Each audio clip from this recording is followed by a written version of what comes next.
Throughout these courses, we have discussed many aspects of emergency preparedness and response. We have mentioned at every turn just how important it is to have checklists at hand if and when an emergency arises. These checklists need to be agreed upon by all of those who will be responsible for the safety of your facility, your staff, and your center participants.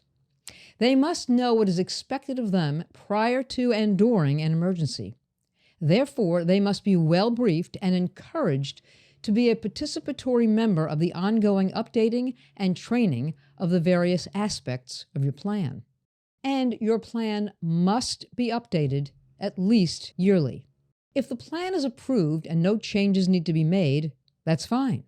But those responsible still need to review the plans on an annual basis to be reminded of what is expected of them.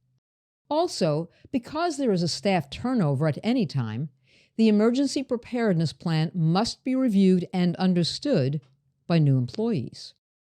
Training on the plan should also take place on an annual basis.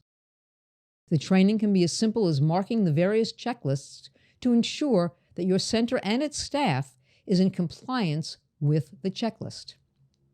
All right, let's get started and take a look at the checklists and view an example of a yearly run-through of emergency preparedness expectations. To construct a good checklist that can be evaluated for relevance and accuracy every year, a good model would work with a rating system to check that your center is fulfilling its emergency preparedness obligations. This would be an excellent template for your center. With a self-evaluation metric of either S for satisfactory, U for unsatisfactory, or NA, not applicable. This way, you and your staff will be able to judge if your center is in compliance with the standards that you have all agreed upon as procedures in an emergency situation. In the following templates, you'll note that not all of them are applicable to your center. You may have to use all of them as examples. You may want to add other ideas that we might have missed. These are just meant to be examples that other communities and businesses have used. The first one, business continuity planning. Your senior center or your nutrition program is, in fact, a business. A business continuity plan, or a BCP, is the process involved in creating a system of prevention and recovery from potential threats to your center. The plan should ensure that personnel and equipment and other assets are protected and are able to function quickly in the event of a disaster. Next, maps.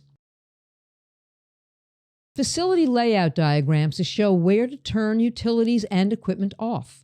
Building floor plans, site plan, building grounds, fire protection systems, emergency shutoffs, street maps, and other appropriate maps. Procedure charts. Simple organizational charts with the names, titles, addresses, and telephone numbers of key emergency personnel. Now, these charts will be very useful before and during emergency operations.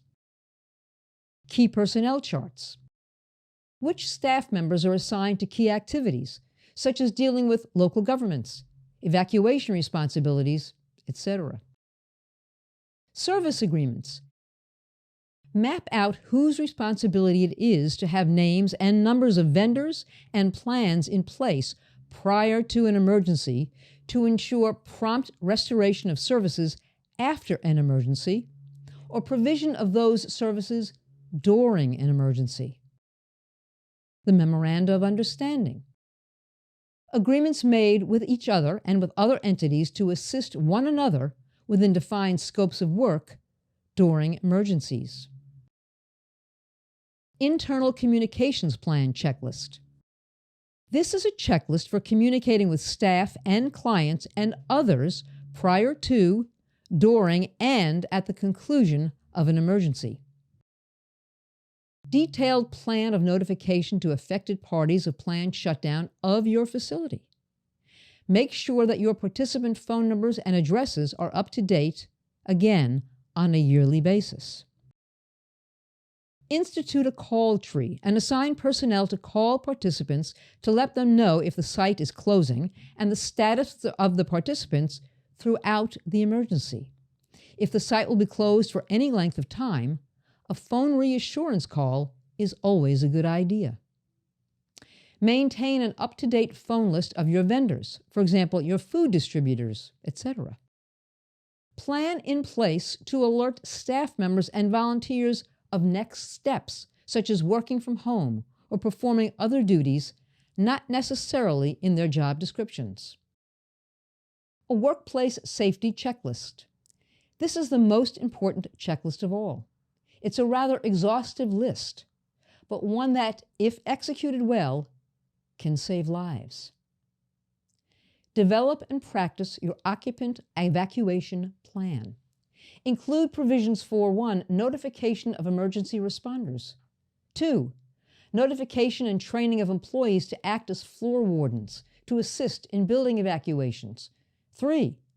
Conduct evacuation drills. 4. Document procedures for equipment shutdown and protection, electrical systems shutdown, and how to protect stored parts and inventory. 5. Train and drill staff on shutdown procedures. Develop and practice a severe weather emergency response plan. Distribute to employees as appropriate. These need to include a communications plan, plans to allow for transportation options to safely get your participants home, procedures to alert family members of your participants if the need arises, procedures for covering windows and doors and securing the building from storms and potential vandalism, procedures for notifying local media, building management, security, and local authorities, if appropriate, of a pending closing, and with a list of authorized personnel permitted to talk to the press and also permitted on the premises after the storm. And last, have emergency supplies on hand. Next, develop a medical emergency response plan. Because of the nature of your participants, it's extremely important to be prepared for any type of medical emergency. Invite either a local Red Cross volunteer or a local EMS volunteer to present primary first aid training. Encourage all of your employees to attend these training sessions. Have first aid kits in your facility and make sure that everyone knows where they're located. Develop a shelter-in-place plan. This checklist is important if an emergency or a disaster happens suddenly and staff and participants cannot exit the building. Identify safe havens in windowless rooms in the center of the building or on a basement level. You're equipped with flashlights, battery-powered radios, blankets, food, water, and first aid supplies. You need to have signs alerting staff and participants to shelter areas. Train and drill staff as to when to shelter in place and where to go. Let's do a summary of needs. Meet with police and fire department to talk about community emergency response capabilities. Work with your local fire, EMT, and police departments to have them assess your emergency response plan. Have on hand working flashlights, whistles, and other emergency supplies. Have go bags ready in case of an evacuation. Develop contact lists and a notification and communication plan. Establish contingency plans for vendor supplies. Post emergency phone numbers to activate in case of a crisis response plan. Assign key personnel positions during emergencies. Ensure your fire extinguisher is in optimal working condition. Train all of your employees in emergency preparedness procedures and do it annually. Ensure that all lists of participants' names, phone numbers, and addresses are updated, and that copies of them are available to staff even when the power goes out. Plans and procedures are reviewed and up to date. Staff rosters are updated. Use tests, drills, and exercises to identify weaknesses in your emergency preparedness plan.